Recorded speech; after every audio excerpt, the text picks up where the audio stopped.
Welcome, everybody, to episode number 2 of the Pin Clique, brought to you by Visioncon and Clever Kaiju. Try to go a little smoother than last time. No promises. At all. No. At all, never. My name's Deanna. I always forget to introduce myself. I'm getting ready to introduce all these awesome artists. I'm Deanna. I will be your host. I will keep these pets wrangled. And they are going to show you the amazing art you came to see. I'm going to go around. Everybody just wave when I say your name. I'll explain a little bit about what's going on here, and then I will let you introduce yourselves one by one. How's that sound? Sounds good. All right. Tonight, the October Pin Clique, we've got Mr. Gary Bedell, James Rutherford, Nate Howard, David Fott, Adam McLaughlin. Close. Close, I'm so sorry. Anna Hansen, Christopher Harris, and Eric Danger Wright. And this month, everyone voted on a spooky character of lore. We had a Boktok, which is what I was really pulling for. I'm kind of bummed. But Is that kind of like an incubus type creature too? that was the one that sits on your chest and gives you nightmares and Right. paralysis. Basically, a cat, right? It's your cat. It's your cat. Yeah. It's a We've all seen cat. Sleepwalkers. It's your cat. It was that, it was a Kelpie, it was Bloody Mary, but you guys chose Baba Yaga. Baba Yaga is a supernatural child-eating being who appears as a ferocious-looking old woman that may help or hinder those that seek her. I believe she can sometimes be live with two sisters also named Baba Yaga in a house with chicken feet that moves. Mm-hmm. That's what I've gathered so far. These guys are going to give us their own renditions. We'll see what they did for it. This is Norse folklore, right? Or No, it's Russian. Slavic. sorry, Russian. sorry. But I'm just going to go around. I just looked at our Facebook feed, and David, you were the first one in the box. That happened. I don't know. Zoom is always different, no matter depending on which computer screen you look at. But We Mr. played David musical Fott, boxes while you weren't here. introduce Where's that everyone die? to you and what you're up to and what you're about. Okay. Well, my name's David Fott. Right now I'm working on covers for Big Dog Inc. I'm working on Princess vs. Zombies and got done with that. Working on a Wizard of Oz, their version of Wizard of Oz. Got that done. That's one I showed a little bit ago, but to everybody. And currently working on Ursa Minor for one of the big titles. Just right now working on independent comic covers. I got with one called With Belial. It's on Kickstarter right now with Chuck Polina and all. And yeah, I've just been working on comic covers, doing personal commissions for people. Next year I'm coming out with a comic of my own with me and Mel Heflin.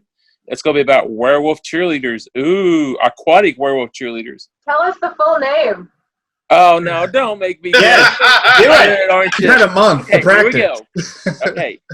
Mel, me and you used to have a talk after this. It is called the aquatic. Oh my God, here we go. I've already forgot. The curse of the aquatic lycanthropic cheerleaders. It's close. I know I got it wrong a little bit. Okay. But Every time you write it, do a comic, you need to just make a simpler title. well, everybody's getting like a preview Halloween, so watch out for that. I'm going to send a bunch of people. So I have the title on it, thank God. I don't have to mention it. But yeah, it's just going to be 80s horror, fun, gore, just a blast. So I'm excited for it. Nice, yay. All right, next in the black, Christopher Harris. How are you doing this month? Hi guys, I am doing well. I am an artist in Kansas City, and I'm working on a bunch of fun things, a few creator-owned things and a few published things. And I'm always working on my ongoing creator-owned project, Ancient Cosmonaut. Nice. Right on. Awesome. Eric Danger Wright. Welcome. Hi, I'm Eric.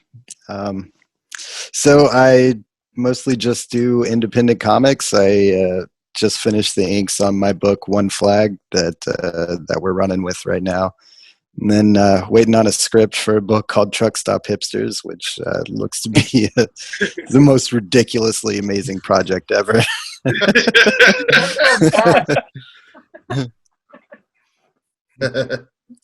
All right. Let me see. Gary, you're in the center square, Gary. Oh, whoa, hey, I'm in the center square. Gary Vidal, co-host, artist, conceptual artist, comic book artist, illustrator. I've done a lot of stuff. This Sunday, actually, Crypt TV is going to be releasing Mistress of Bones, which I did the conceptual art for, mostly for the mistress herself. I did her costume design. So check that out Sunday on YouTube on the Crypt TV channel, which is like the biggest horror channel on YouTube. So if you get a chance, check it out. No, not you should. You should be there Sunday and check that out. And also Give too, them options. it's Halloween season. If you haven't read it yet, myself and this guy over here, Adam McLaughlin. It probably looks weird because I'm pointing at nothing, but he's right over here. Well, we worked on Graveyard Slaughter. So if you guys get a chance, www.graveyardslaughter.com. Get yourself a copy. Both of those things are perfect for Halloween. Go watch all of Crypt TV. Go read Graveyard Slaughter. Absolutely. Get crap out of yourself. Eat some candy. Oh, and if you really want to scare yourself on Crypt TV, check out Miss Anity. ANNIT.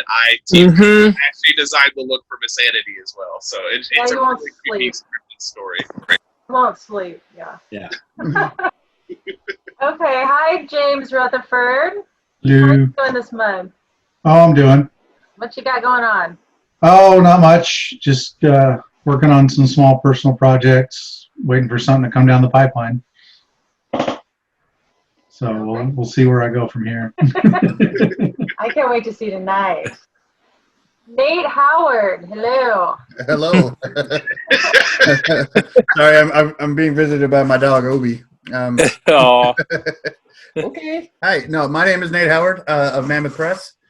Design and illustration. Pretty much every creative adventure you could think of, I probably do it at some point. I most notably Potbelly Mammoth comic series I started in 2014 that's on potbellymammoth.com. Volume 1 is available in a book. Volume 2 is currently being uploaded to a Patreon page at patreon.com/potbellymammoth. Oh, yeah. Wait, that one. Yeah, that book. And then my latest endeavors have been the Mammoth Press Multicade, an arcade cabinet that I designed and ended up building in my free time. And now I live stream and do episodes with other local creators and while we play video games together. In fact, a recent episode had Gary himself on it. It's a hilarious episode too. Here's my question about that. If they keep beating your high score, do they get to come back? Well, they get to come back all the time. How many friends do you think I have? I don't know. I built a 4-player cabinet. Do you think I have that many friends that I can just keep rotating out 4-player group? all three's watching tonight, so you're good. But yeah, no, I haven't even beaten his Centipede high score. In fact, he beat my Centipede high score while I was setting up the equipment. So I didn't even get that moment on camera, but you know, we'll get there. Practice, man, practice. All right, next up, the last 2 blocks on our little Brady Bunch configuration is our 2 newbies this month. So brand new to the Pink Clique. Adam McLaughlin. Hi, yes. Tell us about yourself. Let's see. Such a weird thing to talk about yourself. I artist, draw comics, only independent comics. I worked with Gary Vidal on a couple projects, and right now we're working on Graveyard Slaughter 2. But like he said, definitely go get, if you haven't already, get yourself a copy of Graveyard Slaughter, because it is, yeah, it's so much fun, and it's you can tell it's drawn and written by people who just love horror for what it is, and it's the perfect time of year to take a dive into it. So, yep. And also, if you're an 80s horror fan and you love anthologies and you don't own this book, you're doing yourself a disservice. Wow, man. The hell are you thinking? Was that the tagline? Yeah, that's it. Graveyard Slatter 2. You don't have this? What the hell are you thinking? Yeah. Video I got help. in for You don't have the first one. What the hell are you thinking? I jumped in for the cool rental card, and well, it turned out to be awesome. So Was awesome, and I didn't get one, and I'm still mad about it yeah. because Mike put his name on it instead of me. So Oh. I use his card to rent. Yeah, I'll make sure you get one. For sure. You get one. This is being recorded. I know. You heard it here. For sure. You get one. That's because she did the Kickstarter and her husband took the other card. So I'm gonna give her a card. Okay, now my other female counterpart. Thank you, Anna, for joining us. Too many dudes here. It's Anna Hansen. And what was your little avatar? I looked out. Owie Ryu. Yeah. I got it right. How are you?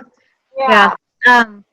That's actually a character I created like many years ago when I had like a fan base, page, much younger. I created her so I could have, like a character kind of like interacting throughout the site and everything. So she's kind of been a part of my online thing since then. I've kind of changed the way she's looked over the years, but yeah. We all grow up. Yeah. I don't know. But yeah, I'm a traditional artist. The medium I like using a lot are the Copic or Copic markers, however you want to say that. And that the image I submitted of her, that's what I use to color her.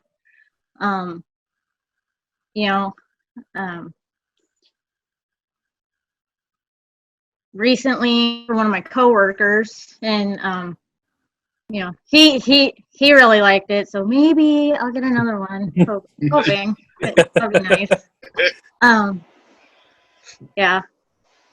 So, but other than that, I've mainly right now I'm mainly doing more of my own independent work and stuff like that.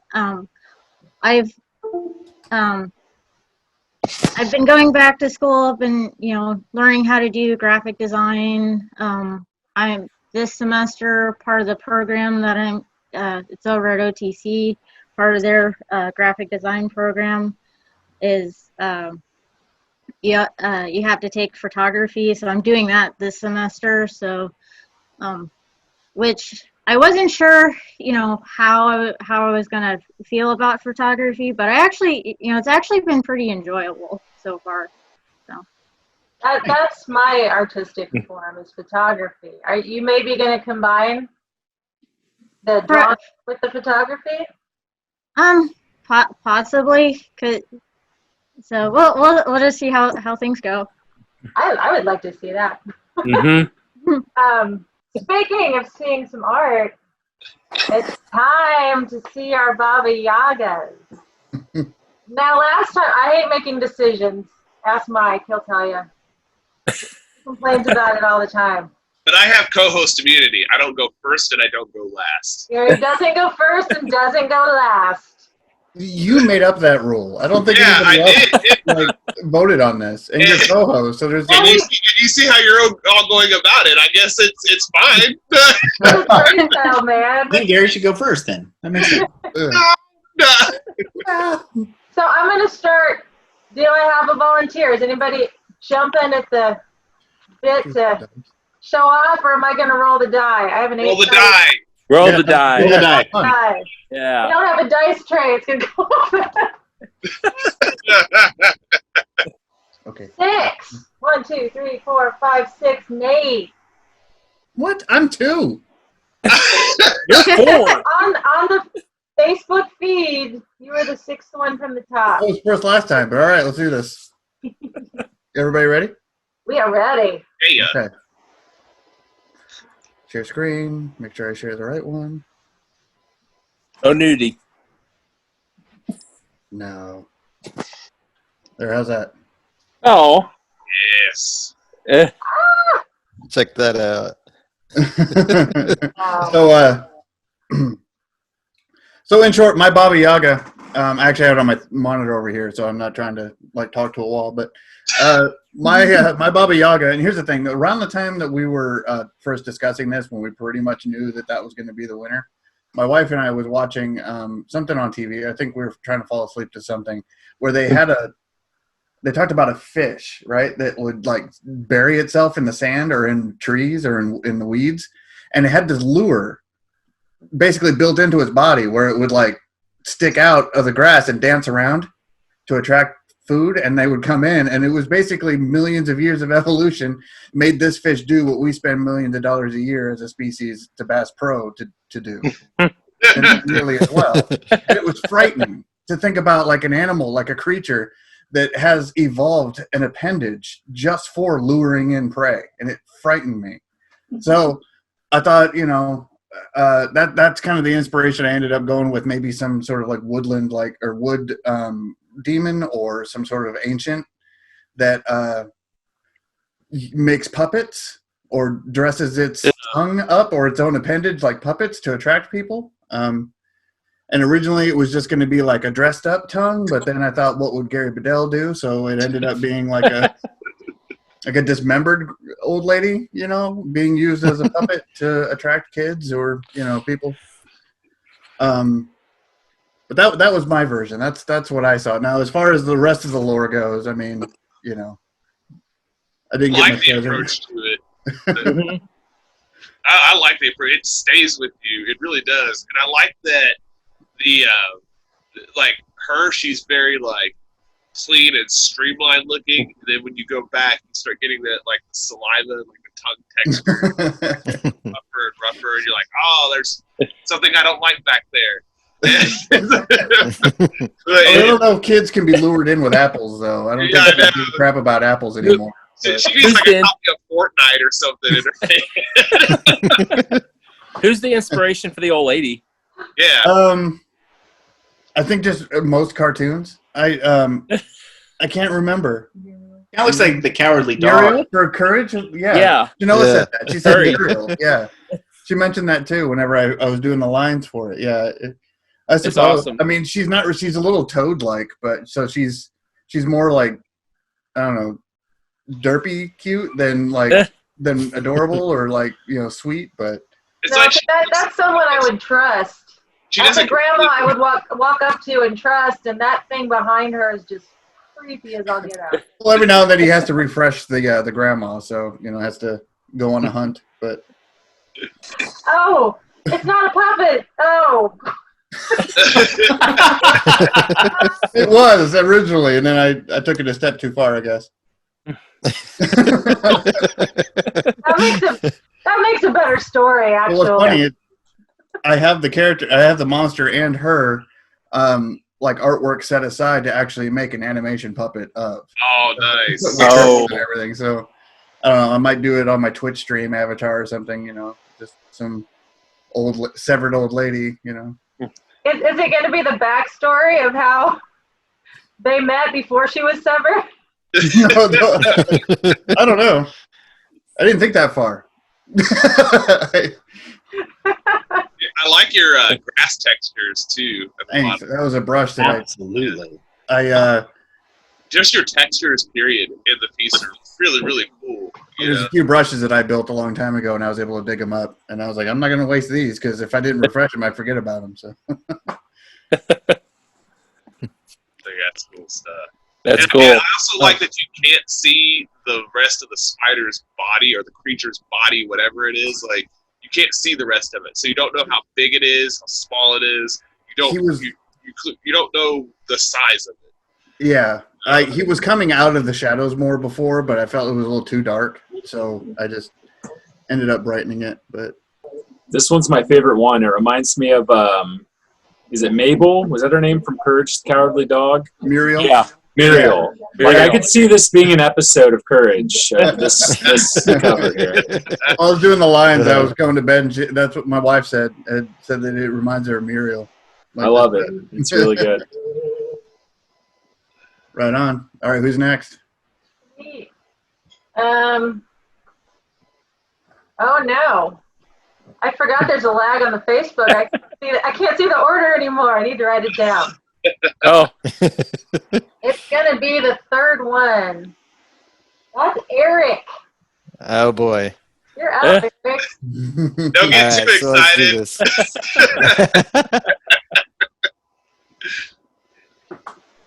All right. Let's see. Frantically writing down. Oh, can you guys see it? Oh, yeah.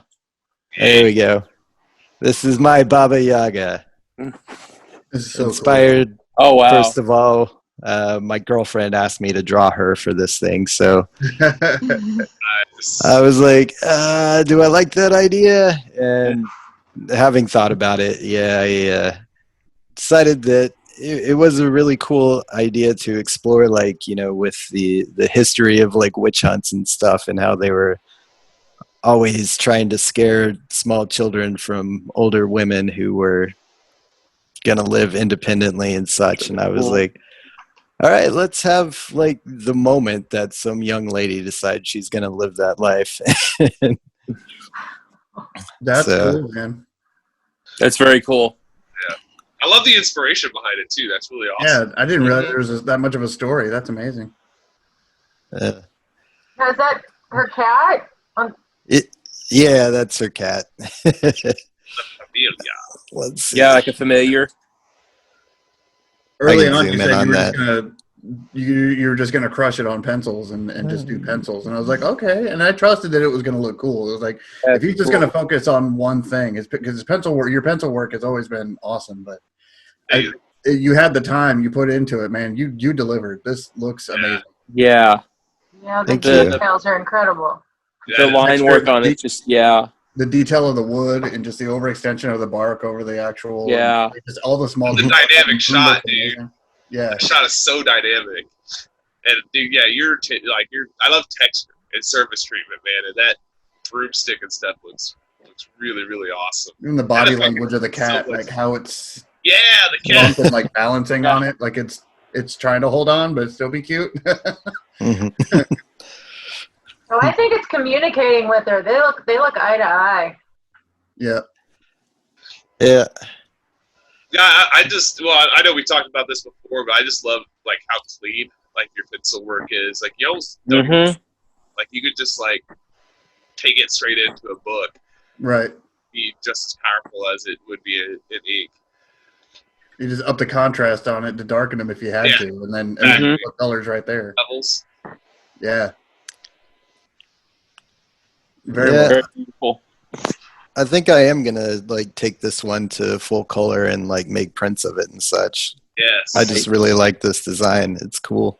It is. It really is. Don't ink this. Just color it as it, dude. Yeah, this like that. Just put Yeah. sexy like image, an overlay man. or something. Love the Misfits T-shirt too. Yeah, dude. That's a nice touch. It's like a modern teenager like making old school choices, Yeah. Especially with the Something story like you just said. You just said about the girl getting her independence, and she's leaving or whatnot,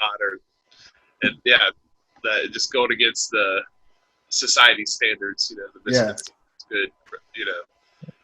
Yeah. I thought, definitely a Riot Girl like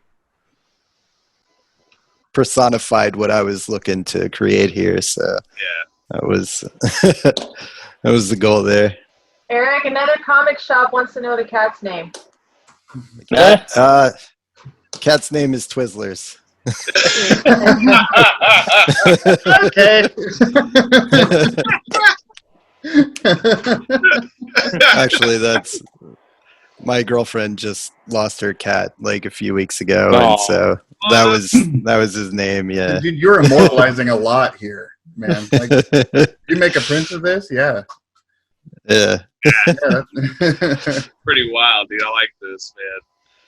Thank you. I had to buy this original. would not turn you down.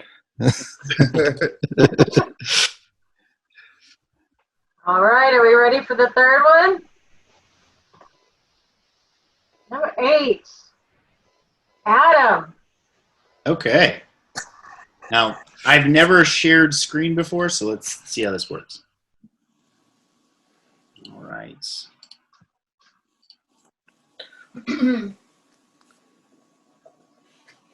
The expression on your face just told me everything. You look like me trying to get this live chat started. Like there was 2 or 3 windows you really wanted to click on. You're like, no, not yet. Not that one. Not that one. Not that one. They're not ready. There it is. Okay. Share. All right, it's thinking.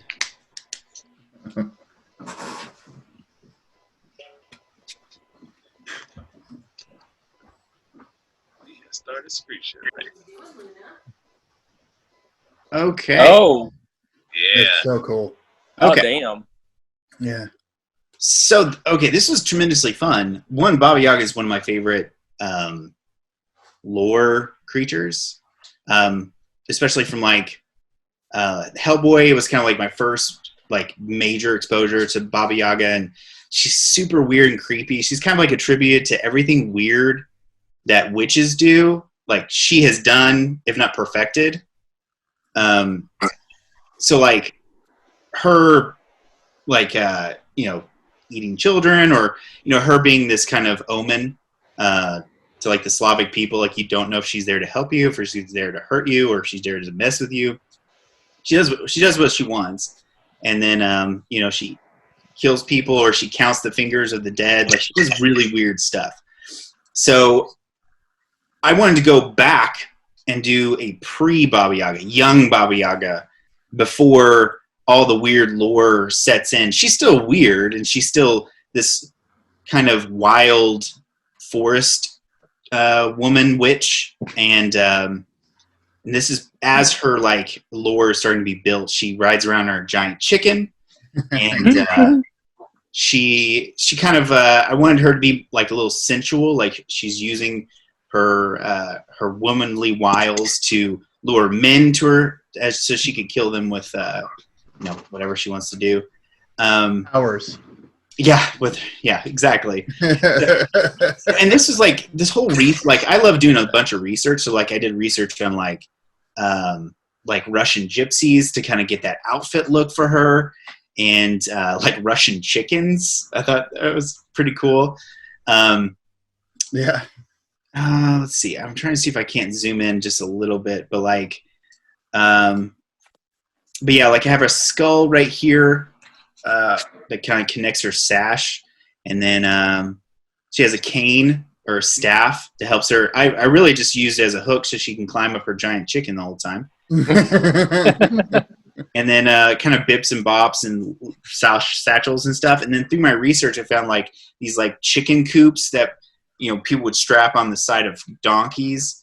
And so instead of chickens, because she obviously loves chickens, I have like other various animals down here, and like rabbits and garlic and stuff like that. Stuff that she just walks around, goes camping all the time, and just lures men to their deaths or whatever. Whatever she wants to do. She's weird and creepy. So is that a child in the cage? Did I see that right? Oh. Is this before the kids bit? Okay. You don't know? Question mark? Yeah. So that's what I want to do, because their lore is so rich, and there's a lot to explore, and I'm really excited to see what kind of everyone else comes up with. for whatever reason, my mind just immediately jerked to go young, and just kind of see where that would take me. And this is tremendously fun. The whole week, this is just kind of bouncing around in my brain. And I got to research saddles, and like it's just fun learning about this stuff. So, yeah, there you go. The research. The chicken was insane, man. Like as soon as I saw it, I was like, I should have done something, because the chicken idea. I mean, there's a game that I watch people play, Smite, I think, and one of the gods that you play as is Baba Yaga. And it's a giant house with chicken legs that runs through, and it's like this old lady in a house that picks itself up and runs with chicken legs. It's like I really wanted to implement that somehow, and I just couldn't figure out. So the chicken, like, being a major focal point, like for her, yes, it's just a very free-spirited young woman. I don't know. You and Eric so far have both captured both two sides of the same coin, like. Just that young, free, kind of rebellious, that, I don't know. That's a very interesting spin. I like it. I focused right in on that leg first. And she looks like she is a confident woman. That's right. I love that you're. With her. I like how you're using the color for the work with the composition. So, like, she's the first thing we see because she's the brightest thing in the image. Mm-hmm. And like that. The white areas, like on the chicken, kind of like frame it in really well. But like I don't know, it's really, really awesome. And what was your process on this too? Like, how did you go about creating the image? So I immediately thought of like just kind of like almost your Frank Frazetta like woman with like a giant spear, and just kind of like this confident, just hanging off the side of this creature. So I have like a bunch of little thumbnail sketches to kind of come that, and like little notes like I wanted her to be turbulent and wild and dangerous and mysterious, and all these things that she would have on her. And then through the research of like I said, Russian gypsies and stuff like that, it kind of came to me, like the pose came over here. Pose kind of came to me, and I kind of did redesigns on the cane, and then the chicken composition here. So it always starts with like words and trying to bounce those things around. And once I had young Baba Yaga, I was like, boom, this is really fun. And this is like this is her chicken that she'll later like somehow die, and then it'll become her house. Nice. Well, that's the cool part too. Is like you look at it like, okay, how does the chicken go from that to where it's at right now? Yep. And so you're thinking, your brain just starts working immediately. So yeah, very nice, man. Super fun. This was, and Deanna, I was going to try and do a sketch of that creature that you were really looking forward to. Yeah. The sleep paralysis one, I couldn't quite. I was doing the research on it, and it was super interesting, but I hadn't have the time to sketch anything out. But that would have been really fun too. So. Yeah, that would be. Well, if you ever do, just let me know. Okay. It's all up here. So yeah. What was the other one? The Great Pumpkin.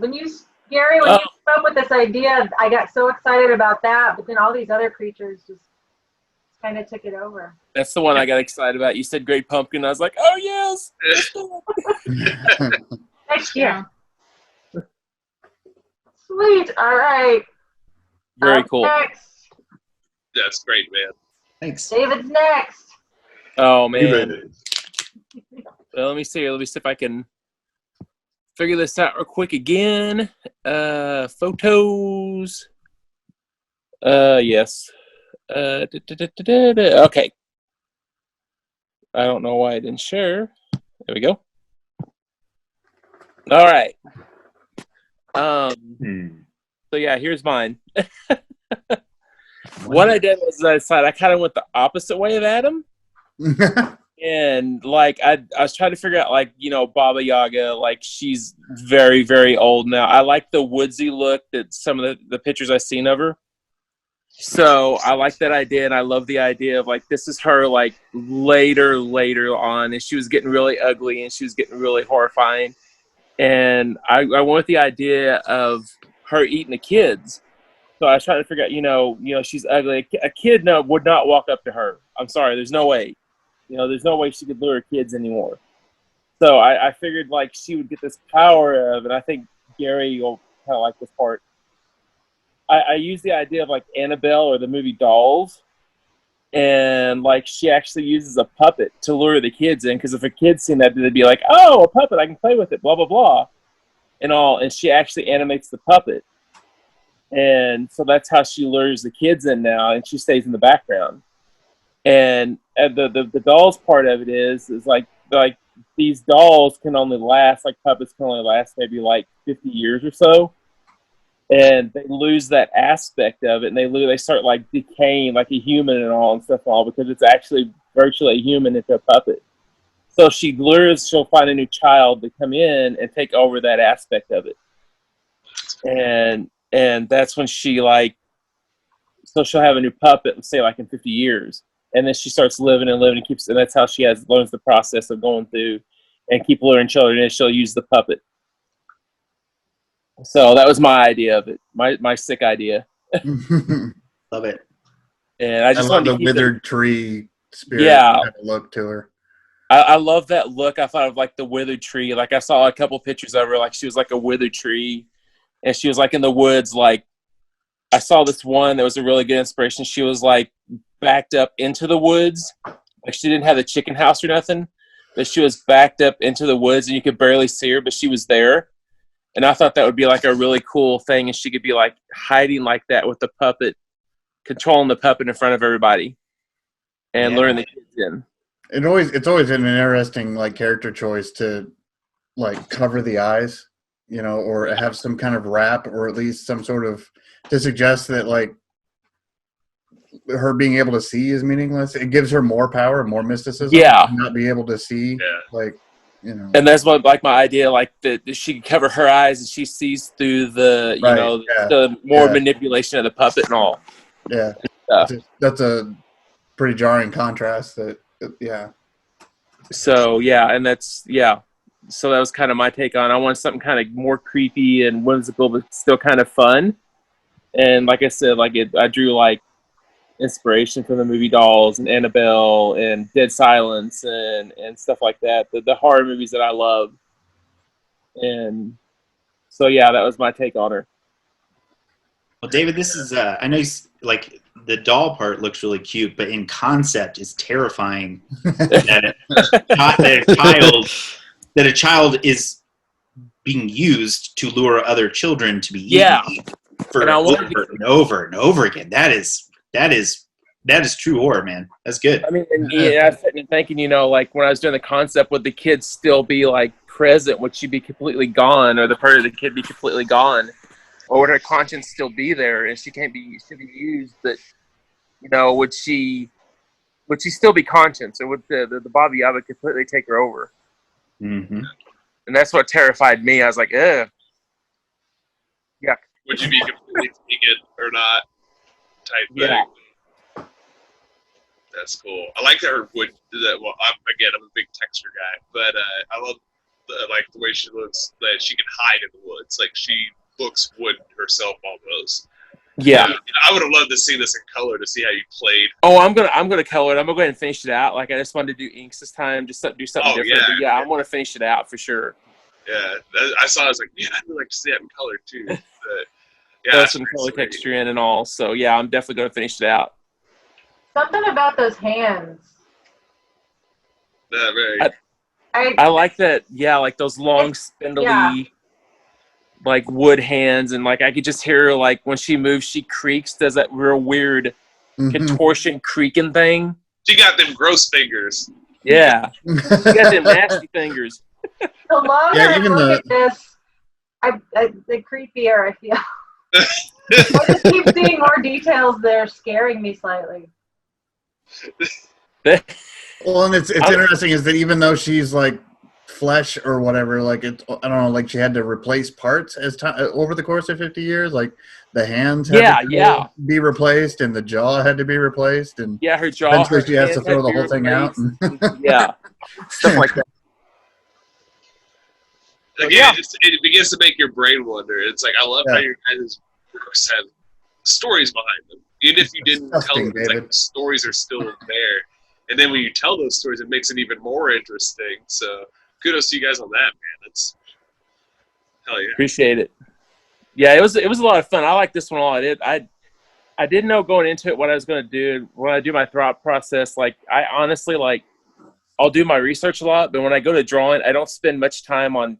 I should spend more time on concept. But when my brain works, like I draw like little bitty 2-inch little thumbnails, and I'm always, I have like 10 or 5 on the page.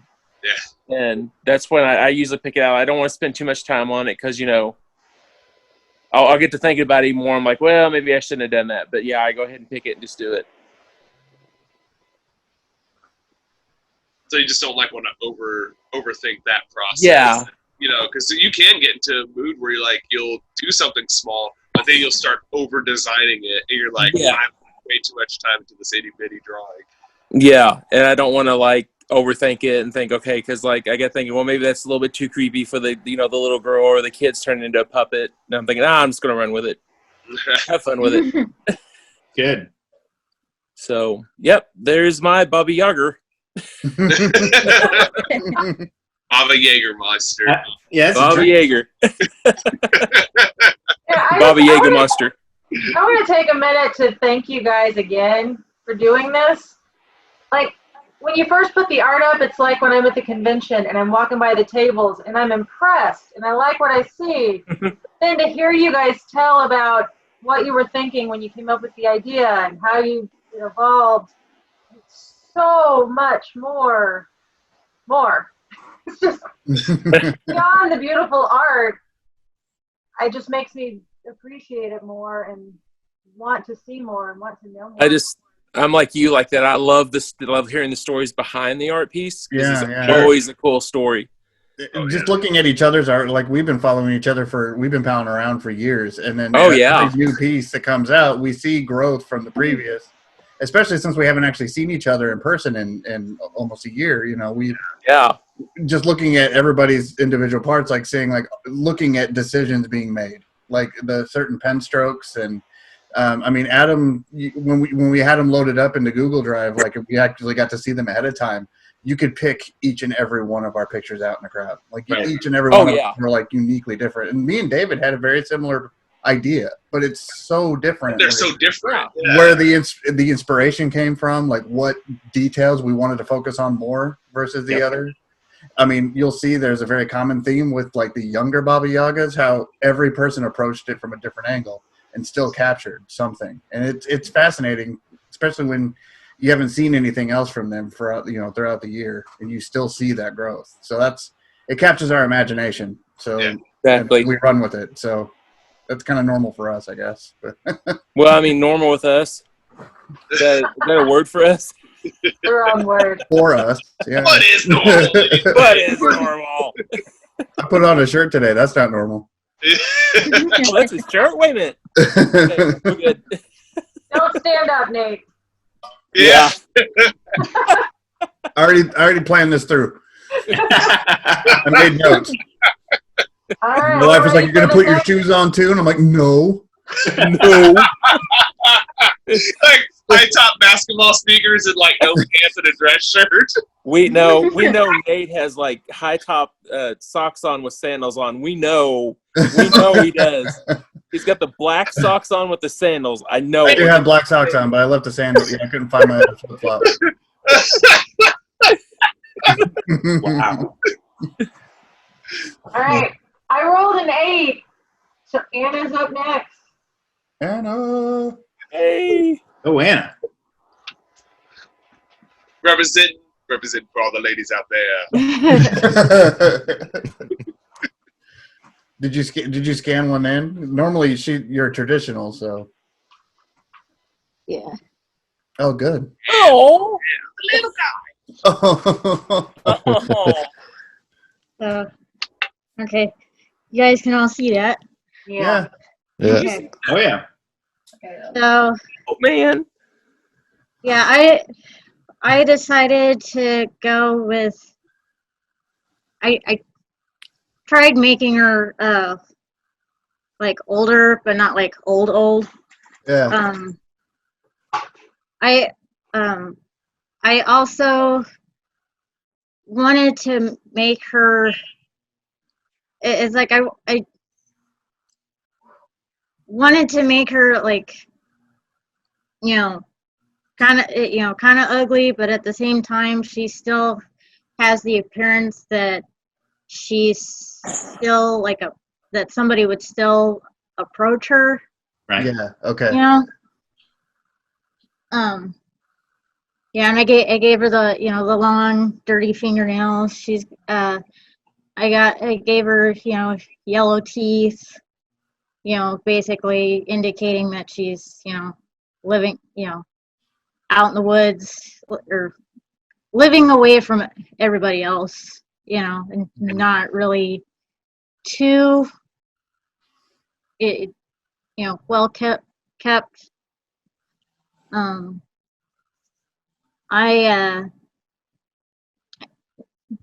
I drew her writing on a mortar. So I got I drew her with a mortar and a pestle that that said that she's supposed to have in the lure that she rides around. Mm-hmm. Yep. And then and of course I drew the house with the chicken legs and all that. Can't resist that. Can't resist Yeah. that. I like That that house you is put her in adorable. traditional Slavic clothing too. Like Yeah. the way that's cut, like her dress is cut, and stripe down the center, or like the fabric down the center of the dress. Like that's Slavic clothing right there. Yeah. I also gave her like a little bit of a belly. Yeah. Yeah. Well, she's got the. You went with the younger, slightly younger, kind of like middle-aged, kind of where she's still got all the features in the figure that she need where it matters, to attract somebody, to be approachable, like you said. Yeah. But there are features about her that clearly she doesn't really care. Like she's, Yeah. so nothing that she couldn't like put a cowl over, like a robe over or anything. But Yeah. Yeah. she still has that, like that figure of, Yeah. Reminds me of that movie The Witch, where she took on the appearance of like a very attractive woman. And Yeah. then you see Yeah. like, Yeah. yeah, she does eat a baby in that movie. It's insane. But that's Yeah. goes with this. I'm like, oh my god, and there's like these vibrant like colors and like this Slavic dress. My brain goes to that movie, and I'm like, this is actually a lot creepier than I think it is. So. I like the house. It's Yeah. like still traditional. Like it's not just sticks and mud. It looks like something you'd see like in a cul-de-sac, like that. Like it was like she keeps the house up to date or something, or like out of Garfield or something. Yeah. Hey, this is all traditional. Uh-huh. That's pretty impressive. That's amazing. Can you tell us your process? Yeah. Yeah. What I do with all my works, I sketch them out on sketch paper. I'll use a blue pencil first, and then I will go over it with just a regular, or I'll use a mechanical pencil and then go over it. And then I take a thicker paper and I put it over it, and I use a light box, and then I basically trace over what I've done with ink. So that way, if I screw up, the line art or the like the color, I still have the original, so I can try it again. Yeah, that's smart. Mm-hmm. So, I do the same thing. yeah. You're right in your art. Paranoia does well for you with art for sure. I'm the same. Every step has 6 different saved files. I don't know anybody else. But Yeah. That is impressive. Yeah, it almost looks digital. Like I Yeah. don't know that about her work. I'm like, your stuff looks digital, but it's like not. Like That's why I didn't mean to like question her about it, but I was like, is that traditional? Because that really looks digital. Yeah, it's traditional. Wow. You should see the originals on the paper. The colors are richer. That Yeah, scanner's not the best in the Oh, I world. bet. Well, You get a lot of dithering and splotchiness that show up in the scan, but on the paper, Oh man. the colors are a lot richer. They show up a lot more vibrant. It's still pretty damn impressive though. Yeah, that's Oh, can you guys see this? Well, it comes through on the camera. yeah, those blues. Oh wow. So the scan's not as rich as the original sketch. The blues really pop on there. Yeah. Yeah. So Yeah. That's really impressive. Here, after we unshare the screen, you should hold that up again so it'll Yeah. Yeah. okay. just let me know.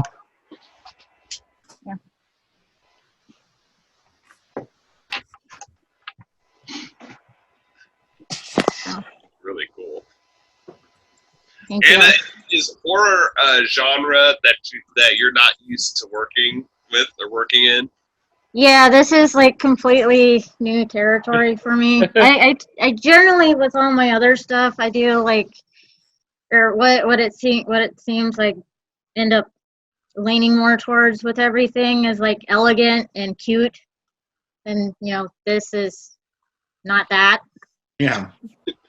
But you've You got still the captured a lot of your eyes. Like I've seen certain features in the eyes Yeah. in your other work that you relied on your typical like your approach to the eyes the same, and then even your mouth, you got that one little tooth where it's still cute. Like it's supposed to be almost like like a boar's tusk, but it's a little cute little thing, and then even she's got a bird nose. And really, like, I mean, I don't know if that's like a mole on her nose or a piercing. I'm It's assuming supposed to be a mole. Sure, no, I assume mole. But, like, even without it, like, just that bird beak nose, like, you captured what you needed to make her look like, Yeah. like, still in your style. Like, I look at it and I see that you relied on the techniques that you developed and you pulled it off. It's like you've done this stuff before, Yeah. Like it's like, oh, she's done this witch horror stuff before. Because I'll tell you a secret about Anna. Anna doesn't draw ugly people. It's odd that she's a crazy looking witch, but she's still like she's got a figure on her. She's still and she's still cute in the hand. I like the hand pose, like that the arm shortening too. anatomy and the finger positioning. Like you kept it. I can totally hear a voice for this character staring at her. Yeah. How does that voice go when you do the voice? It's chilling. It's chilling. It's like inviting but chilling in my head. Like Yeah. Sarah Jessica Parker.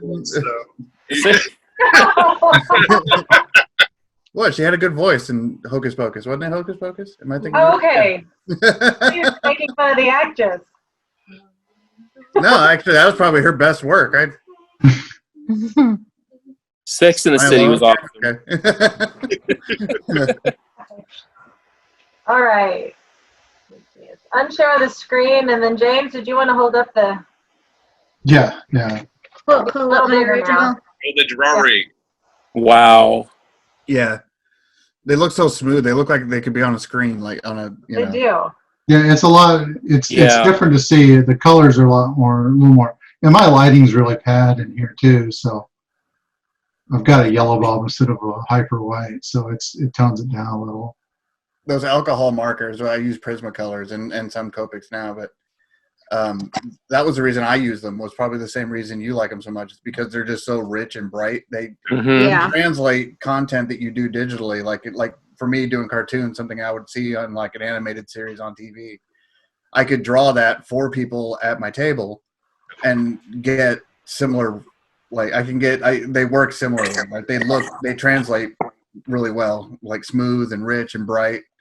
Plus, if you just layer the same color on top of itself, you can use its own color for shading, which is like there's an opacity thing. So I don't know. Those markers always come out really rich and really bright. Mm-hmm. You can almost treat your work like a painting with Prismacolor marker. It's really cool. Yeah.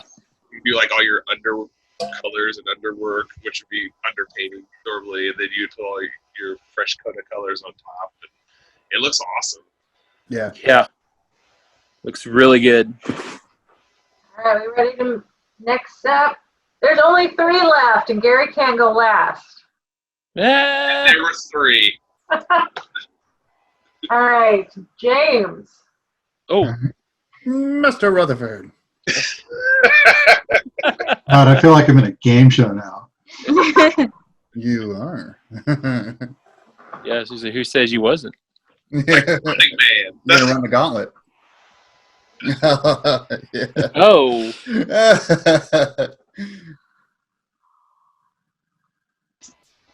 Traditional Baba Yaga, like old school. Yeah. Yeah. I had planned on coloring her, so there a lot of the details are all the line art cancels some of the details that you can see, but so there's a lot of stuff in the hands, the wrist, the nose area. The mushrooms. Yeah. That candle is killer. Wait, I love that candle. she has chicken legs. Yeah, she does have chicken legs. Oh. Oh wow. Oh. I wanted to incorporate I felt the chicken was really important for the lore, so I wanted to incorporate some sort of chicken aspect in there. And I was like, I think in the original lore, she's got wooden legs. I think, if I remember right. So I was like, well, I'll just do chicken legs instead, because I've always heard people get teased for having chicken legs. So. And then one of the stories talks about the skull light. So I was like, okay, we got to put that in there too. And then the cooking of the children's fine.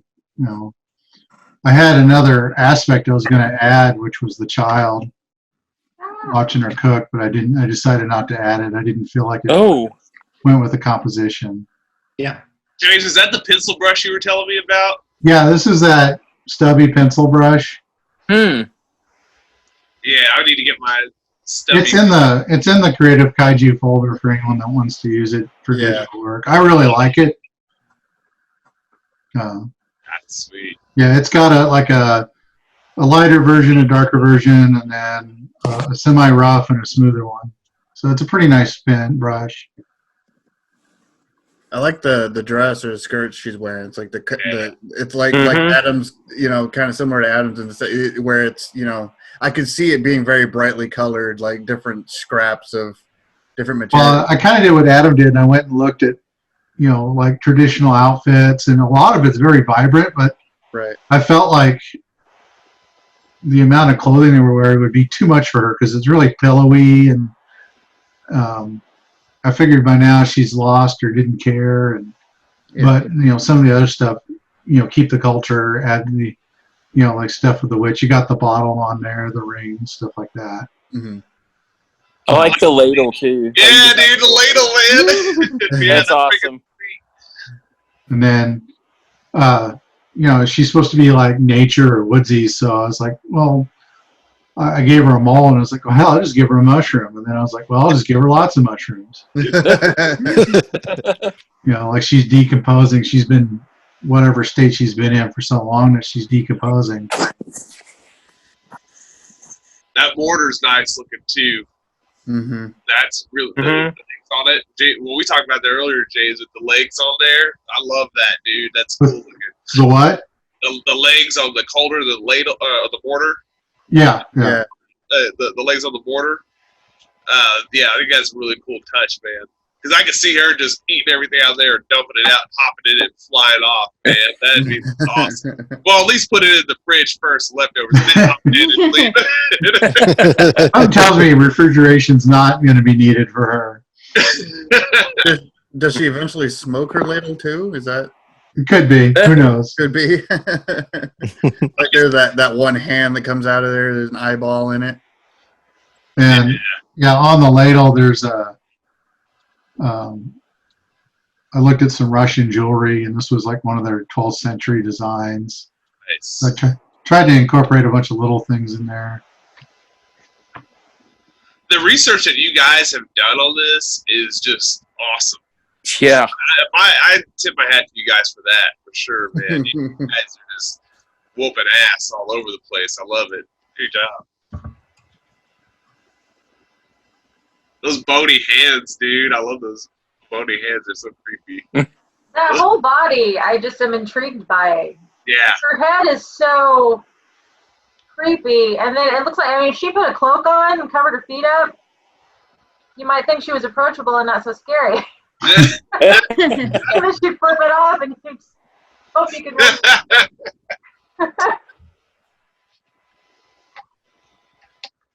Yeah, and I think one of the things that's like in the lore, her nose is like super huge, like it goes across the room or something like that, if I remember reading it right. So He's supposed to have horns too. I don't know if you guys read that. There's like I don't remember anything about horns, but yeah, that would have been a nice touch to add like some horns to her. But I like that yours looks like the one that you see like in the wood block cuttings of her, like the old traditional pictures of Baba Yaga, where she's like all kind of like long and gangly, weird looking and shit, and she's got like the super long arms. So I love that. It's very, very traditional. Very cool. Oh, by the way, I love the line work. Like, I love that you guys can use like just your black and white line work. It's just so, it stands out and it works really well. So again, tip my hat to you guys.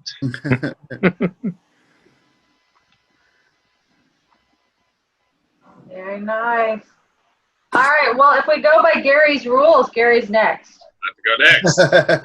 Last, never first. That is the blessing of the co-host. Dun, dun, dun, dun. The co-headliner. All right, so these are my. I just want to show these first because these are like my prelims I did before I started. So I was trying to figure out like what approach I wanted to take to the character, what was too, what was done, like what I like, what traits would I like to add, and stuff like that. And I did a lot of research with looking at senior citizens, like that are Russian and people who are like really, really old, like super duper old, and just kind of see like how their facial structures are, like, and then exaggerating certain features based off of that, like this lady here, and especially this woman here. This looks more like the. Let me get that out of the way. There's actually a picture or photo of a woman who had eyes like this. She was so old that they set in side of her eye socket. It was deep in her eye socket like that. And so I took that and expanded on it, and then I came up with that version. I was like, okay, that's the one I want. So I went with her and then expanded on the idea there.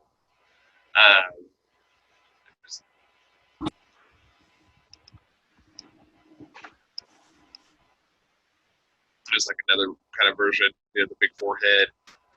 So that's kind of like the basic version of like what I wanted. And then I was like, okay, I needed to look up some Slavic clothing and see what I can match with what I have here and change some things out or whatnot. And then I went to positions. I was like, okay, what am I going to do, or how am I going to go about this? So I was just playing like with different angles here. And then I decided to go with like something like this, because I thought it was pretty dynamic seeing something like from underneath and there's something over you like that. So instead of, I got her the mortar, but instead I gave her like a sickle and a broom, because there are some versions of her where she has a broom inside the mortar. But I like the sickle because I've seen versions of that as well too.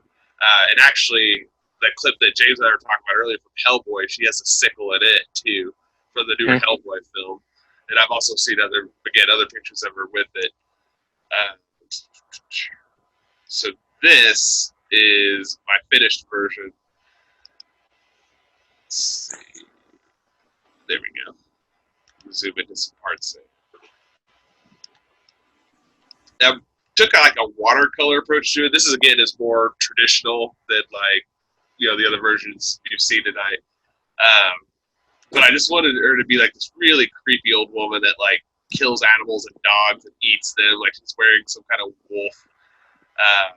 And she's like licking her lips because she's like probably running down some kids or some people in the forest.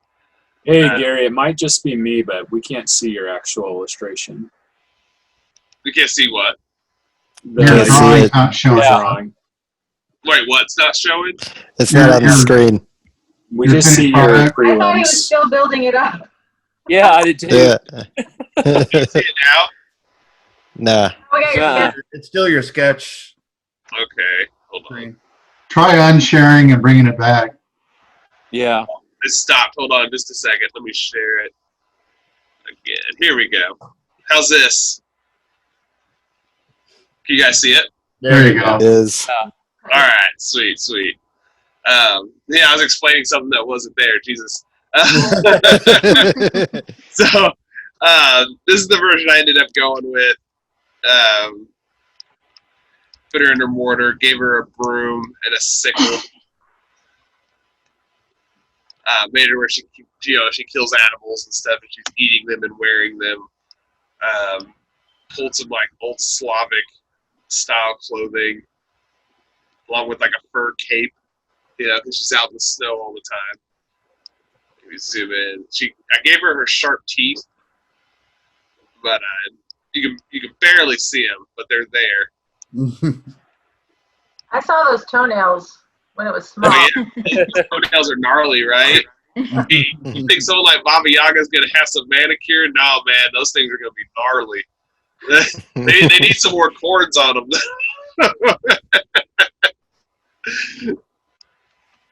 I did animal skulls. The skull sizes vary here. I wanted to make sure you got like smaller skulls and bigger skulls and all that. I like the texture in the clothing. Oh, Yeah, man. thanks, man. Like I that. love it. Yeah. And also, as a last-minute decision, I decided to overlay.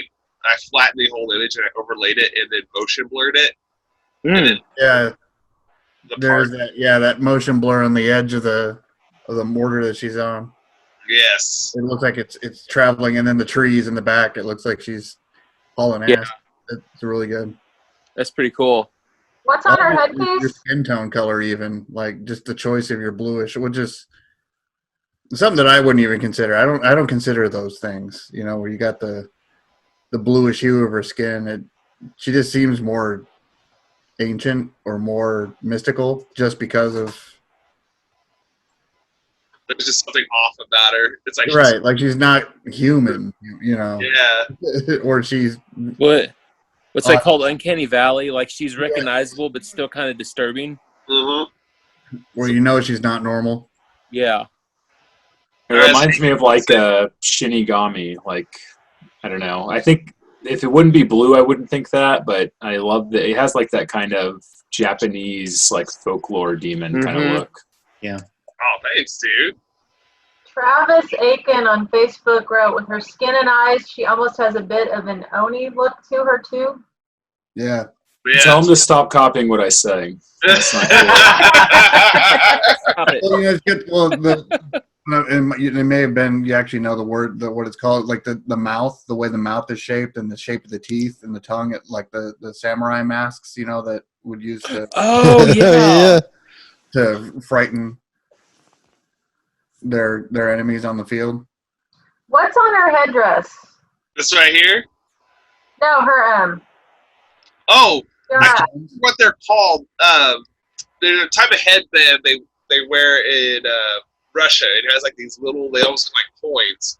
I can't. Okay. If anybody knows what those are, put it in the comments section or whatever. But they wear those, and usually it's like a thicker band, and sometimes it's a thinner band like that. But I saw that because I was like, she's got to have some kind of headdress. And I was looking at a bunch of traditional Slavic clothing, especially for like the medieval times, and especially old people and peasants wore, and some of them had that. They had like those little headbands on with the metal pieces on. Before you zoomed in, I thought it was teeth. Oh no! Oh. You should have had a bag of teeth, huh? Which, funny enough, I almost gave her almost like a hammer. Like, you see like a blacksmith use. Mm. I almost gave her like a hammer instead.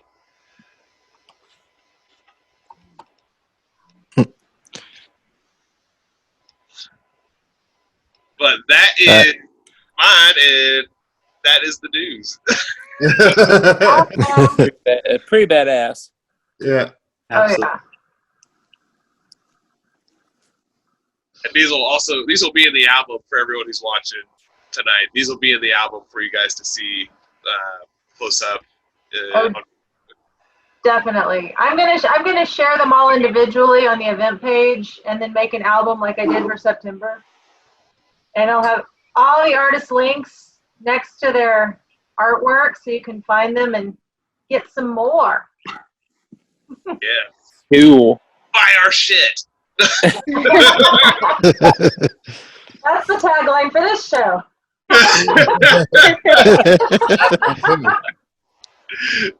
I'm pretty sure we've been sneaking it in every time. Christmas is coming, people. You don't want to go out in this crazy world and shop. Right? Buy all our play sets and toys. It's on the internet. It must be okay. And Deanna, don't you have some type of board game or something? Yeah. Speaking of Christmas, I think I heard about this. I do. Gary keeps telling me to plug Playco games. Probably because he drew the art for my expansion, and it's amazing. Yeah. that too, but Playco games is somewhat of a sponsor because I don't do that job when I'm working on this. yes. I'm ignoring it. So yes. Mm. This is coming. Maybe we'll have a board game toy theme coming up in a couple. Hmm. I don't know. Suspicious. Deanna, where can they find the game? Where can they get it? Oh, playcogames.com. If you are not in the Springfield area, if you are, Carl usually has them at Metagames. If he doesn't, I know where he can get some more. Mm. And what if they don't live in the 4 and 7 area? Where can they get that? Playcogames.com. Excellent. Yeah, I will pack it up personally, ship it straight to you. Yeah, Aren't you guys sweet? Now Mike's going to buy a piece of every one of your arts. Excellent. Buy all our play sets and toys. Yeah. All right. Well, I'm going to stop sharing. We got one more. Christopher, did you go last time? No, I did. You did, okay. Yeah. I didn't All right. watch the video. I couldn't do it. Let me share my screen. Can you guys see it? There it is. Yes. Oh, that's so cool. There it is. Oh yeah, let me. I didn't know what the maturity rating was, and I apologize because I just don't care. But Welcome to the club, my friend. I wish I would have had a bit more time to spend on this because Baba Yaga's honestly, like without biasm, is my favorite folklore character. I think she's insanely cool, and the fact that we still talk about her is insane for how old of a character she is. And I wanted to create a character that fit in the same vein as the last one I doodled, Dr. Bong. So I tried to use the same color palette. Unfortunately, I spent probably too much time on this bad boy than I did her. I only spent a few hours doodling this, but I wanted to kind of like I imagined. I mean, I love Star Wars because who doesn't? But I wanted this kind of droid unit thing that was her like vessel that kind of traveled around. And in my eyes, like her backstory would be she's long dead, but this program or software created her, and like they would like it's like a hologram would bring her to life to come destroy people, and like I put like this cheeky little destroy title on it.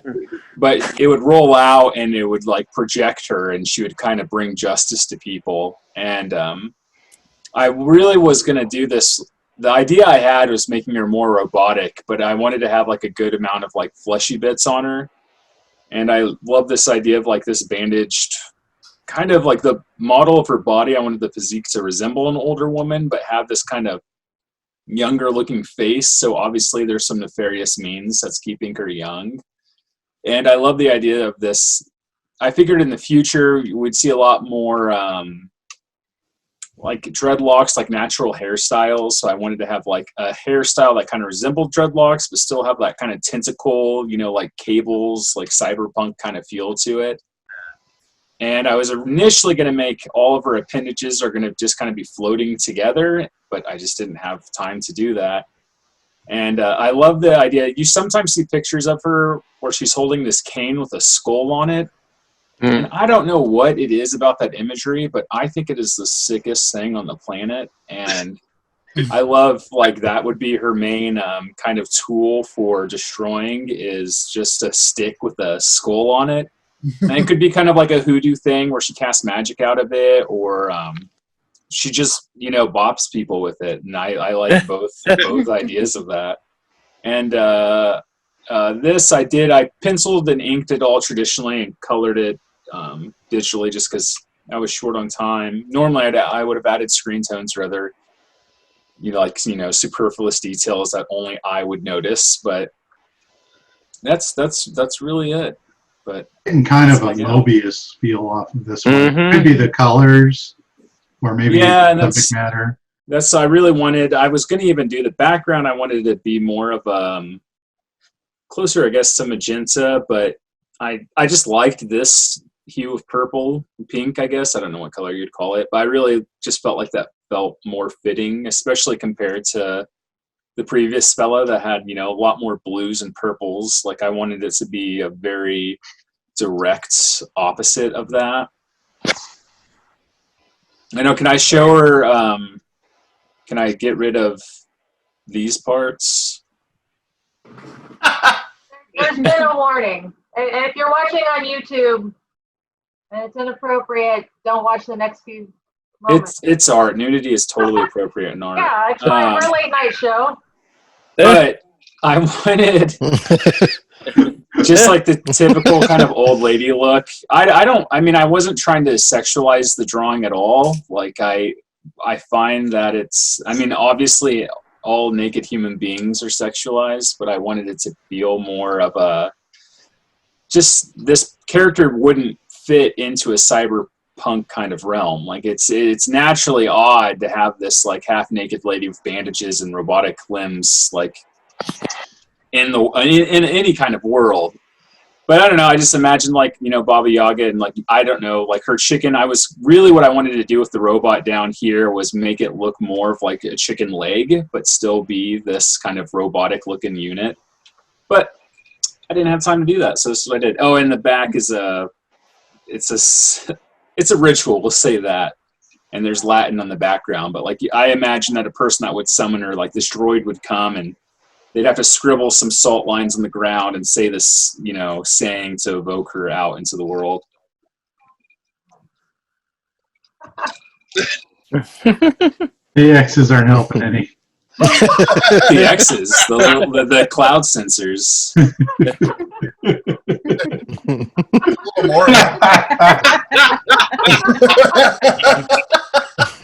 There we go. YouTube, you can take that in your censorship. Oh man, we're gonna get canceled for sure now. Oh, we're out. We're done. But yeah, that's my gal. We'll get picked up by some kind of indie network. It'll be fun. Right, we're gonna get picked up by Netflix. But I love it. I love these prompts. I've been trying to just do something out of my comfort zone. Like, I would have loved to just done a traditional reinterpretation of her, and I know that I could have banged out something really cool, but I wanted to do something that not only fit into the theme of the last guy, but for any of these characters, I'm going to all try to fit them so they kind of feel like they could be in the same world. Nice. Very cool. Oh yeah, that's, yeah. I mean, you could have banged out another something really cool, because this is really cool. This is pretty sweet, dude. Yeah. Thanks, man. I appreciate it, guys. Of course, I love your usage of color, man. Usage of color is just Awesome.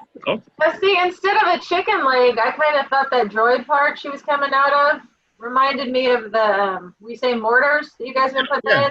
Yeah, that's why I Yeah. wanted to resemble a mortar, but like still have a kind of droidy feel to it. Where like I almost imagine this could be kind of like a trash receptacle, where it'd be unassuming. You would see it and just think like, yeah, I can put my garbage in there, but all of a sudden, green smoke and like this very heinous looking beautiful woman comes out of it that just is going to hurt you. Heinous with their crude cloud censorship. I love, I don't know, maybe I'm a simple man, but like, yeah, I even did like, I went just pretty literal with a bat for Dr. Vaughn, but I just love the idea of like, even if you'd have a supernatural being, like if their means of punishment was something as simple as a stick with a skull on it, like I don't know what beats that. Like no spell out matches that. Yeah. But that's me. I love the way you do your tech too. Like I always love that. Like the first time I saw Chris, he did Charlie 13, and I was just like, "Who is this guy?" I was like, "This is freaking sweet, man." And, dude, if you haven't seen his book that he's done, Charlie 13, it's freaking awesome. And I like drawing the robot stuff. That it brings a lot of joy to my heart.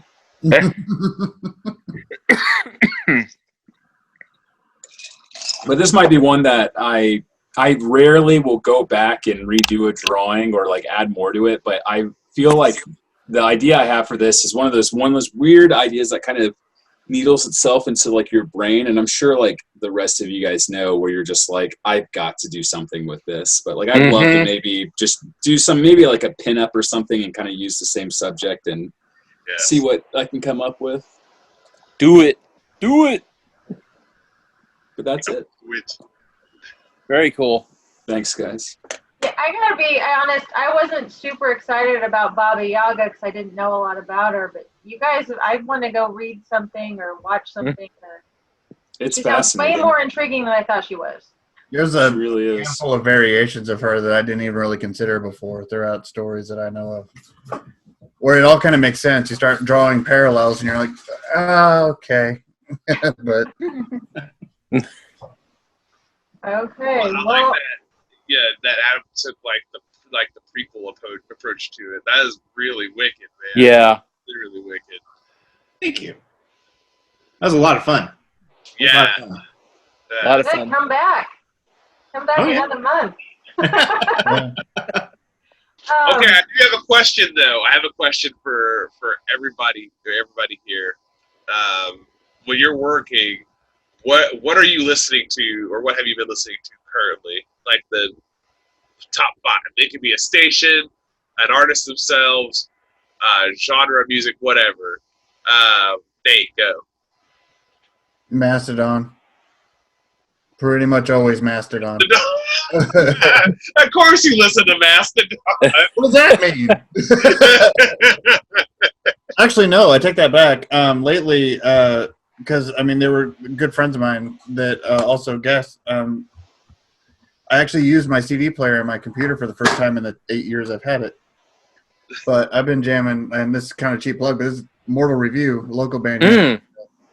They were guests on Alien vs. Predator on the arcade recently. Which is a great episode, by the way. These guys are like not just like really talented people that I look up to. They're not just friends. Like they're genuinely like make good music. And I don't know. I've had that album on repeat for. So if it's not Mastodon, it's Mortal Review. I'm a heavy metal guy. I can't get around it. Nothing wrong with that, dude. Yeah. Adam, what about you, man? Well, for this piece, actually, I listened to an entire album of Slavic gypsy music. Just the queen of gypsies had an album on YouTube, and I was like, I wonder what this sounds like. So I just listened to that while I was sketching. Self-proclaimed. Little tambourine action, little not yodeling, but it was interesting. But besides that, it's like yeah. But besides that, it's like podcasts. I listen to Time Suck with Dan Cummings, which is hilarious, and been getting into Periphery. There's this band called Periphery. Yeah. They're super. They got my number. I love them. What genre are they? Metal. You metal kids, I swear. There's a wide varying degree of metal. There is, absolutely. What about you, Dave? Mostly, it just depends.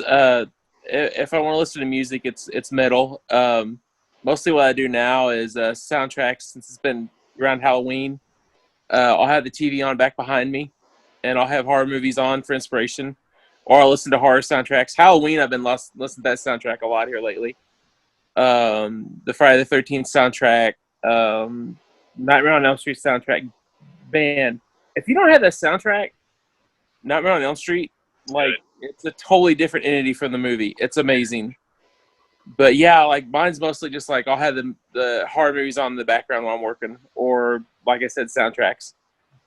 Isn't that what you usually listen to in like February and March and April and May? I do all the time. Yeah, I'm a horror making mixtape. Well, I mean, if you're working in that genre, then yeah, what you listen to. Still, Gary, to this day, my favorite one to watch while I'm working is Tourist Trap. I'm sorry. Oh my God, he got you. He tourist trapped you. Dude, I had the Blu-ray and everything. Well, the funny thing is, Gary, real quick, did I tell you that story? No, what's up? I saw that in the freaking drive-in when I was younger, and I didn't know what it was. Yes. I would have killed to have seen that in the driving movie. I was like 5 years old, and I saw that in the drive-in, and it freaked me out. And I didn't know what it was until I got it, and you recommended it. I was like, holy, that's the one I've been looking for.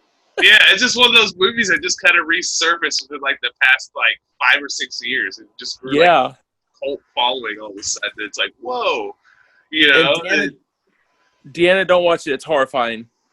No, the title. No, thank you. Everyone should watch it as homework, and we'll talk about it next month. Yeah. You really should. Don't watch the trailer for it though. Don't watch the original because it gives away way too much. Just go watch the movie Tourist Trap with Chuck Connors. Even you guys out there in TV/internet land. Is it like Hostel? I finally watched Hostel. Oh no. What now? I finally watched Hostel just like last year or this year, and no, thank you. Nope. No. It's not torture porn. No, it's not. James, what are you listening to now? Oh, well, I've been doing that 70s thing the other day. I told you I watched Saturday Night Fever. So I had some disco going at one point. Nice. Nice. Last night I was finishing her up her hair and her face, and I had Dr. Strangelove on. Yes. So I've been doing like this 70s run. So I've watched Shaft and Strangelove and just been going like 2001, just all these 70s movies. What about music-wise? Like, what do you listen to music-wise? Usually it's everything. Jerry Reed, the Bee Gees, Daft Punk. It's all over the place. Yes, love Daft Punk, dude. Love that. Harris, what about you, man? I listen to a lot. Like I kind of go to like a beats per minute kind of thing, which sounds really crazy, but like I think that's why a lot of artists like heavy metal. Like I listen to that because it's like it's like pounding you, like keep working. But I've been listening to this band. I think I am going to say the name wrong, but it's Belphegor, I think. It's a satanic death metal band. But it's fantastic. But, I mean, I listen to everything. Like, I listen to, like, my concert rotations are, like, Interpol. I love them. It's, like, a New York rock band. And, people dog on me this all the time. I get a lot of crap for this. But I love Coheed and Cambria. They're like one of my favorite bands. Oh yeah, they're good, man. And like it's like I will always have them on repeat. Yeah. But like other than that, like I listen to a lot of rappers. Like I'm trying to think who I've been blasting lately. There's Toby. Wigway, I think is how you say his name. I'm sure I said it wrong, but he's really fantastic. But I kind of cycle through a lot. Like, I mean, if I'm really on like a deadline, like I'm really trying to get through something, like I'm probably listening to like synthesizer music, you know, like, and I love like the OG like video game soundtracks. But then I also love like original like movie scores soundtracks, like Clint Mansell. Like, dear God, like if you need to do some work and you want to listen to something that's gonna get you in the zone, like Clint Mansell, any of his albums that he's put out are amazing. And is it David Willfish? Him and Hans Zimmer, they did the soundtrack for Blade Runner 2049. Oh yeah, It's yeah. just Yeah. bonkers good. Like it's just like, I mean, it's legit good. And so like I listen to a lot of what am I trying to say? Original movie soundtracks. Is that it? Mm-hmm. Yeah. But that's it. Clint Mansell though, he's probably the top one that I really get into. That it's just, you can put it on and whatever mood you're in, like you'll be in the mood you want to be in. Nice. Eric, what about you, man? I bet you're gonna be all. He's the music guy. So I'm absolutely ridiculous, and I just happen to have like my top 3 vinyls next to me here. So, favorite album ever. We have the facts, and we're voting yes by Death Cab for Cutie. And if you have a good set of headphones, like the first time you listen to it, make sure that it's playing through those. And then I got some Modest Mouse here. Nice. Well, that's one of the best albums of all time. Dude, yeah, right. People who love Bad News. Dude. Yeah, this Love album is great. And then I've got some French pop from the 1960s. This is like some of my favorite shit. She's in a lot of like Wes Anderson movies. If you like the stuff that you hear through that, she's got some really cool stuff. Yeah, good picks, man. Fascinating. Yeah. Anna. We're not all about metal, us kids. I like the stuff Like that puts me in a different place and not like, just harasses my eardrums the entire time I'm listening to it. I have ADHD, and it just like if it grabs my attention and holds on to it, then. Mm-hmm. What about you, Anna? Well, when it comes to having like shows or movies on, while I'm working, I like having stuff on that I've seen before. That way, it's less distracting. Of course. Makes sense. And then, Hard rule. yeah, and then in regards to music, while I'm working, I've always listened to like anime music, and here lately I've been listening to Lindsey Sterling. Mm. Yeah. Yeah. I mean, with the Japanese anime music, it's like there's a wide variety of there's pop, there's rock, nice wide variety, and because I don't fully understand what they're saying, it's easier for me to like not fully pay attention to it. Mm-hmm. So Yep. Yeah. Did you guys know there's an anime store at the mall now? Otaku? Yes. yeah, I've some of my coworkers have been telling me about that. No, that costume party seemed pretty cool. Like, I mean, they went out into the mall also. Like, it took up more than just the store. Oh, Saturday? Yeah. Yeah, that was that was Visioncon's first in-person live event since all this junk started. Wow. Well, maybe the Pink Clique should have made that place. Do like an anime theme there. I think you would love that. Next season. What do you listen to while you work? Well, I blog for a living. I have to write.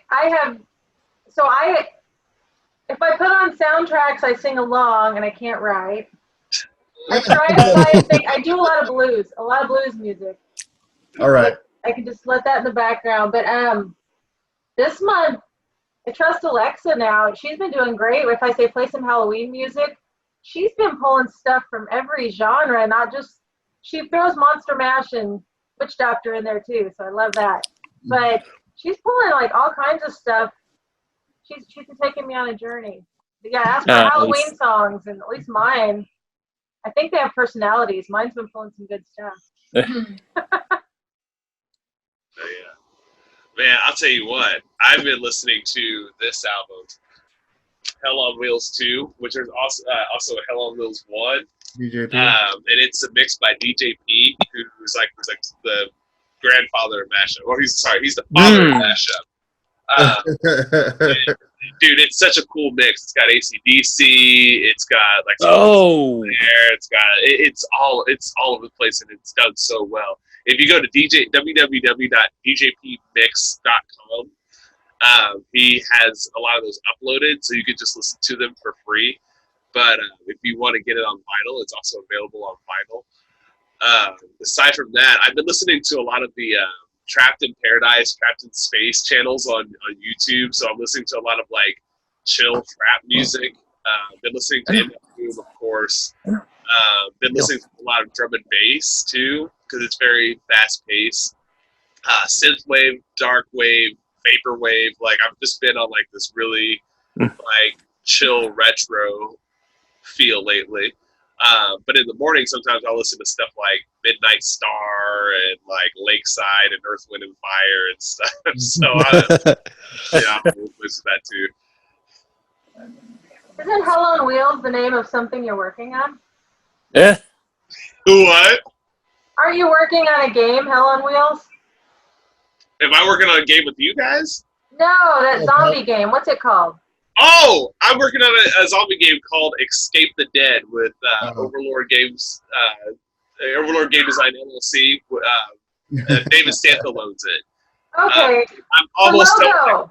The logo's a car, though. I was thinking Hell on Wheels. Yeah, Escape the Dead.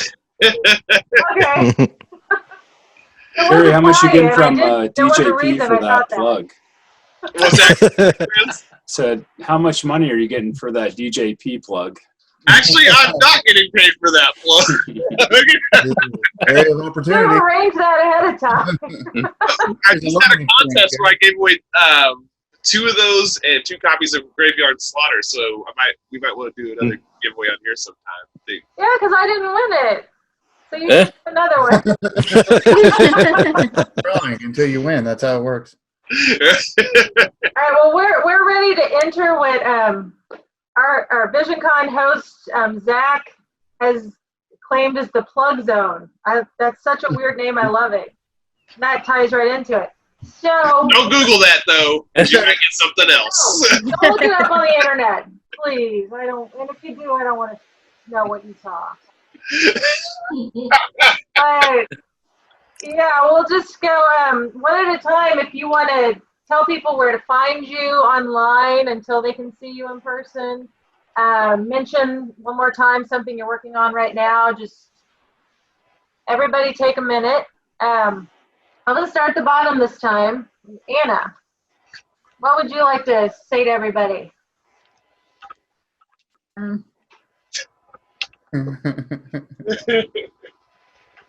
Well, yeah, I guess again, I'm just working on, just my own independent stuff right now. And of course I got the classwork with the photography stuff going on. I believe my website where you can find me is on there. Terrible, I don't have it off the top of my head, but hopefully it's on there. You sent me a link, didn't you? Yeah. Yeah, I'll definitely have it when I share your art. I'll put it next to it so everybody can find it. It's like, yeah, I have an account on Deviant. You can find me on DeviantArt. Awesome. Adam, how about you? So I have a website. I kept it simple so I wouldn't forget. So it's AdamDoesArt.com. It's real simple. But you can find me on Facebook and then get a copy of Graveyard Slaughter at graveyardslaughter.com. And from there, you can buy the book with the original cover, or you can have Gary or I or any of the others do sketch covers, which are a heck of a lot of fun. So, yeah, there you go. Awesome. Nate, how about you? Oh, yeah. I am Nate of Mammoth Press. You can find my website, mammothpressllc.com. I'm also on Facebook and Instagram. I usually hit those up pretty avidly. Potbelly Mammoth. Everything's backwards. I did it. Just changed hands. Is that a dance move? There. Oh, that one. Okay. Potbelly, and I still did it wrong. No, Potbelly Mammoth is still on potbellymammoth.com. Volume 1 is still available on the merch page there in printed glory. I tend to also put little personal sketches and doodles in them with like bookmarks and stickers and all that. There it is again. That one. That one. There. Yeah. So, and then Volume 2 is currently being uploaded weekly on Patreon at patreon.com/potbellymammoth.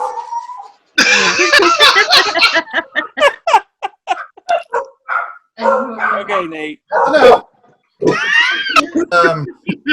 It's like, buy it now. And then my most recent endeavors has been the Mammoth Press Multicade, the arcade cabinet I designed and ended up building. And, every Wednesday I post on YouTube episodes with some cool kids that I look up to as we play their favorite classic games and retro arcade games. Also, I tend to live stream on Tuesdays and Thursday nights. The schedule's a little later. It's usually around 9, but I'm probably going to go around 7 or 8 here soon. So I'll live stream games on the arcade cabinet too. You can find Mammoth Press on YouTube and on Twitch. All right, James. Anything going on? Excuse me? I said, what's going on? Still farting around with the 3D printed R2 unit. Using the sanding / Bondo stage. Probably should. Gary suggested I post some pictures on Instagram. I do have the Instagram account. It's Hitsuji99. Did you see Nader's puppers? Oh. No, I'm sorry. She won't leave me alone. Oh. I'm sorry. What was that, James? Huh? Go ahead, James. What were you saying? I forgot. It's all good though. Your Instagram page. Your Instagram. The Instagram, the Hitsuji99. I've been slowly posting my game art from years gone by. There's some of my Volkswagen art up there too. So slowly getting stuff from the computer to that when I got time. Can you spell your Instagram for everybody? It's Hitsuji, HITSUJI 99. Translates to 99 sheep. Yeah, I think she's got some links to it, so if anyone wants it, but yeah. Let me see. Eric, how about you? Hi again. Yeah, you can find me as eDangerRight on Facebook and Instagram. That's about the best way to keep up with me right now. You can find pretty much all of my work there currently. And that's all I've got. Okay, Christopher. I am kind of a ghost on social media. I just recently deleted Facebook, so you can watch me pat myself on the back for that. But you can find me on Instagram. I post about once every 2 weeks, so you know I'm getting those followers. I believe my name on there is Chris. If you could read my name on the screen now, put a letter A between Christopher and Harris, you'll find me. And then my Twitter, I post about the same amount, about once every week, every 2 weeks, and I think my name on there is Christoph, Kristoff 2099, because I love 2099, because I was born in the 80s and raised in the 90s. But I have nothing that I'm going to say on any of those platforms that's going to make you want to follow me. But if you want to see my art, you will see it on there. David. Yeah, just all the social media sites. I'm on those: Facebook, Instagram, Twitter. Just look up either David Fott or Sketch Artist 76. Cover just got done for Big Dog Inc. This is the foil one. It just got released. Sold out completely in like one day, which I was excited. You can only get them through me, but if you want a regular cover, go to bigdogink.com and they actually have them. But That's yeah, Dorothy Gale, right? Do what? Is that Dorothy? Yeah, it's Dorothy. It was a version of Dorothy that they wanted me to kind of change her up a little bit. And but yeah, I'm on there. Hit me up on any social site. Like I said, just look up David Fott or Sketch Artist 76. Sweet. I think we're down to Gary. And Gary, in addition to plugging you, mentioned we didn't really explain Clever Kaiju at the beginning. Our other host. Oh yeah. Throw it in there too. Well, actually, myself and two of the other founders, James and Nate, are we run a group called Clever Kaiju, where we meet and we discuss like techniques and how we do things. We do demos for each other, or we have guest people come in and do demos. I'm trying to trick Eric down here or Chris down here to do one. Keep trying. But aside from that, we're going to be doing tutorials, talks, and workshops like through the convention circuit, i.e. Visioncon, and just on our own. And then we're going to be teaching courses sometime next year, so 2021. What I've got going on personally, I was just on Nate's Multicade show. We played a lot of video games that you mentioned earlier, so if you haven't seen that show, go check it out, Mammoth Press. See, I'm endorsing everyone else here. but all the stuff that we do, we put on Clever Kaiju, so people, if they want to segue to these other artists, they can at least start there and then kind of expand, because we'll post like our shows, the things that we're working on, the things that we're, selling or whatnot. The resources are all there, but then we'll start promoting like our classes and stuff a little later on. Personally, like I said before, I'm working on the Crypt TV stuff. Been working on Graveyard Slaughter 2. If you want to get a copy of one, like Adam mentioned down here, I don't know where he's at, but on my screen he's down here. www.graveyardslaughter.com. You can go to my website, www.artistgarybedell.com. I actually have my sketchbook, called One, for sale. You can get just a physical version for right now, but I will be uploading the PDF version soon that you can buy and download. And I also have my first art book, Thawed, which is a 116-page art book I did in 2010. And it's only $5 to download on my website. So go check that out too. And you can go to my Instagram and my Facebook, which are both, Artist Gary Bedell, facebook.com/Artist Gary Bedell. And then Instagram is, Artist Gary Bedell.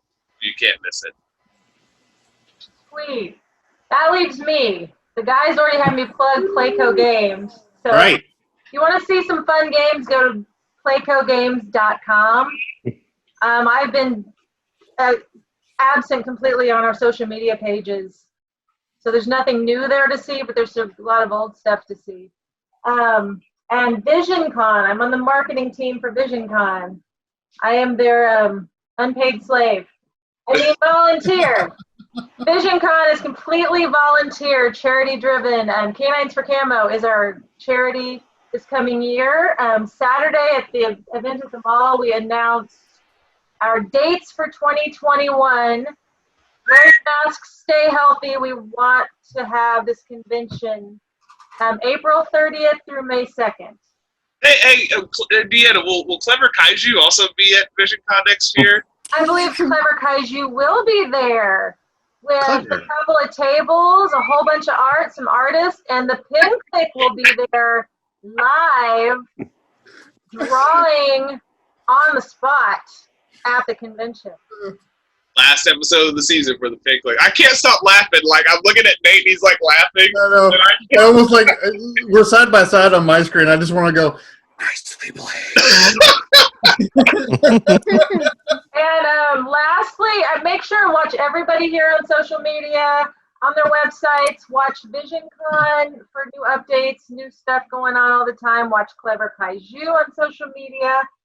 And mark your calendars. Next month is November 19th. The Pink Clique is going to do a mashup. And it's November. We're going to be a week earlier than usual because of Thanksgiving. So we are going to have a suggestion week. No voting week. The artists are going to draw, and we're going to have a show on November 19th. The mashup is 3 things. Some type of food, your choice. For example, a turkey. An element to incorporate. For example, a carving knife. Turkey got a hold of a carving knife. The third thing is the category. And I'm not very good at explaining this. It can be the style, the situation. Gary? I think it'd probably be more like you have the food, and then you can have like a noun or Element. Yeah, like an element. So it's like you have a food, and then maybe like a position, like a priest, and then like a weapon, like a sword or a gun or something like that. So it's like the food, a role, and a weapon. Okay. Yeah, that's awesome. Yeah. Start thinking it up. I will get that on next week. Or no, this weekend. Because next week we need your suggestions on the event page. And I don't know. Are you each going to draw? Like, take a suggestion and draw? Have we decided? Or are you all going to draw the same thing this time again?